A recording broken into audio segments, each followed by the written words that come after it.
Hello everyone, welcome to Movie Review UK. My name is MJ and today I'm reviewing Blair Witch, the brand new movie that we saw last night on Odeon Screen Unseen. You'll see the Food Review UK logo just there. I have a food review channel, little quick advert, go check it out. Anyway, on to the Blair Witch. So, this is a sequel to the 1999 horror movie that happens to be one of my favourite horror movies of all time. It of course started off the found footage genre, which has been one of the most popular, well I should say, of the found footage movies, horror is one of the most popular genres for it because it obviously suits it so well. It's rough, urban and gritty, or it tends to be. As I say, it's a sequel. So we start off, we get a little bit of backstory about how the characters relate to the characters in this movie. So the main character in this movie is someone that we follow who is Heather's brother. So the story goes that when he was 4 years old is when the events of the first Blair Witch Project took place. And so his sister essentially went missing when he was 4. And since then, it's something that he's always wanted to do is to, you know, go out to the woods, obviously find her, which sounds mental because yeah, she's gone missing, and yeah, it basically goes from there. Now I had a little bit of trouble at first getting my head around the plot because I had to not figure out, but I had to get my head around the fact that these characters haven't actually seen the Blair Witch Project, although in the opening of the Blair Witch Project it says, you know, this movie or whatever, or the footage is compiled by videotapes found in the Burkittsville Wood or whatever it's called. The Blair Wood, if you will. That's us as actual non-fiction moviegoers who had that. And it took me a second to figure out or realise that the characters of this film didn't have that. What they did have was a YouTube video that was uploaded in a similar kind of way. It was like footage found in the Blair Witch Woods or Blair Woods, and so they went to investigate it. Now that leads to a few curious kind of lines of dialogue and decisions, like there's just that odd question like, what do you think about the legend, and then vacant staring at the camera going, what legend, kind of thing. And it's like, no, you haven't not heard about the legend, don't be ridiculous.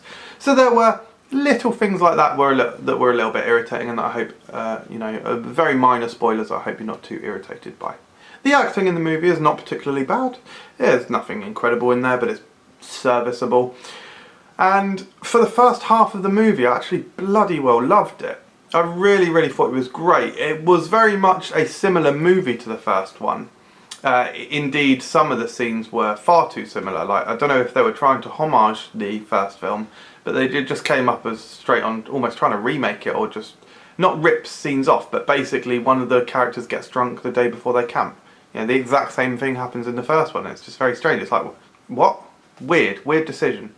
Anyway, so after the first 10 minutes or so, 10-15 minutes, it starts to divert a little bit from what the first film did, and when it introduces some of the new ideas. So this is a movie that's set, I think, about roughly 15 years after the first one. Of course, roughly the amount of time that we have travelled in real life past that movie. And so because it's 14 years newer, it has got new technology in there. So you've got GPS, which is obviously readily available to the masses now. It certainly wasn't back then.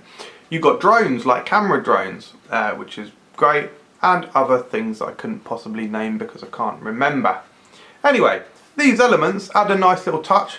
Unfortunately, some of them are perhaps not explored to the biggest extent. Like, I will give an example, like with the drone, you would expect something to happen with that. If they've introduced this particular element, you would expect something either significant or explosive to happen regarding that. But nothing too major ever really happens with that, I suppose, plot device, but it's not really a plot device because it doesn't really push the plot forward all that much. The characters, for the most part, are pretty alright. You know, there's a cocky idiot one that you kind of won't really mind if they die. Who knows if they do die? You got the creepy weird ones, and then you got the down-to-earth ones that you're kind of rooting for, and almost all of them have got the stupid horror movie logic and bad decision making that we come to expect from horror movies these days. But also one thing that was nice was that sometimes some of the characters actually do voice the concerns of the audience. Even if they're swiftly forgotten in the next scene, at least it does provide some comic relief, like, no, like that kind of thing. I realised I just said no with absolutely no context. Anyway, like I said, I really thoroughly enjoyed the first half of the film. There is something that happens about halfway through that I believe is in the trailers, and I will say what it is. It is maybe a minor spoiler, so if you want absolutely no spoilers, perhaps turn this video off now, knowing that I really enjoyed the first half of the film. But about halfway through, it basically doesn't become daytime again. We do not see daytime again. So for the rest of the movie, halfway through onwards, it is all nighttime. I felt that this decision took some of the rhythm away from the movie, and it took some of the in the first film, the pacing of the fear and the balance of the type of fear was basically extraordinary, and one of the reasons why I like it so much. It's a huge build-up. You get basically nerve-shredding terror in the night, you know, very intense horror in the night.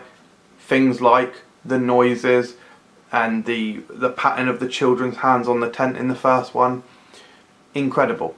And then in the daytime, there is a sense of relief at first, but then inevitably they realise something weird has happened, so it may be the kind of symbols, the Blair Witch symbols that are hanging up, or it may be that pile of rocks with, of course, that incredible scene in the first one with the fingers wrapped up in the cloth, which is just horrifying.